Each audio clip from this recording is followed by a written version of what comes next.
নমস্কার, পরিক্রমণ বৃত্তান্ততে সবাইকে স্বাগত জানাই।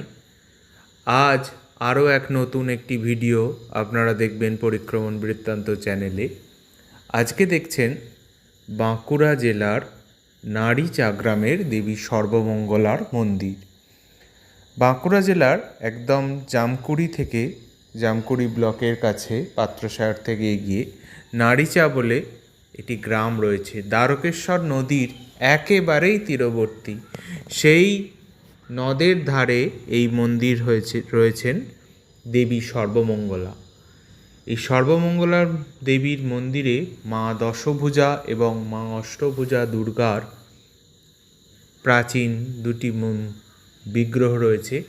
এছাড়াও গণেশ এবং কার্তিক রূপে পূজিত বিগ্রহ রয়েছে, যদিও সেটি আদতে অন্য বিগ্রহ বলেই মনে হয়। যাই হোক, এখানে প্রতিদিন বহু মানুষের আনাগোনা হয় এবং এখানে নিত্য ভগবানের প্রসাদ পাওয়াও যায় এই মন্দিরটিতে। এই প্রত্যেকটি বিগ্রহই প্রায় পাল সেন যুগের প্রাচীন বিগ্রহ বলেই অনুমান করা যায়, যদিও বর্তমানে বিগ্রহগুলি একটু ক্ষয়িষ্ণু হয়ে পড়েছে। এত দীর্ঘদিনের তেল, সিঁদুর বা অন্যান্য স্নান ইত্যাদির কারণে বিগ্রহগুলি একটি ক্ষয়িষ্ণু হয়ে পড়েছে।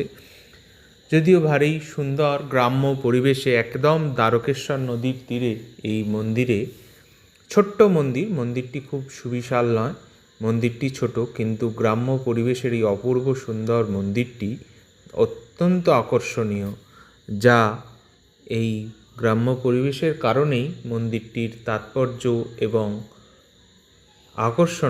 আকর্ষণ সবথেকে বেশি বলে মনে হয়। নিরিবিলি পরিবেশে শান্ত। এখানে সামনে একটি মাঠ রয়েছে যেখানে বহু মানুষ এসে শান্ত নিরিবিলি হাওয়াতে বসেন। যাই হোক, এই সর্বমঙ্গলা দেবীর মন্দিরটি বাঁকুড়া জেলার অন্যতম একটি প্রাচীন মন্দির। পরিক্রমণ বৃত্তান্ত চ্যানেলে এরকম নতুন অনেক ভিডিও দেখার জন্য চ্যানেলটিকে শেয়ার এবং সাবস্ক্রাইব করুন, যাতে সবার আগে নোটিফিকেশান আপনি পেতে পারেন। তার জন্য বেল আইকনটি প্রেস করে পরিক্রমণ বৃত্তান্তের সাথে থাকুন এবং পাশে থাকুন। ভিডিওটি ভালো লাগলে শেয়ার করে দেবেন, যাতে সবার কাছে এই ভিডিওটি পৌঁছে যায়। সবাই ভালো থাকবেন, সবাই সুস্থ থাকবেন।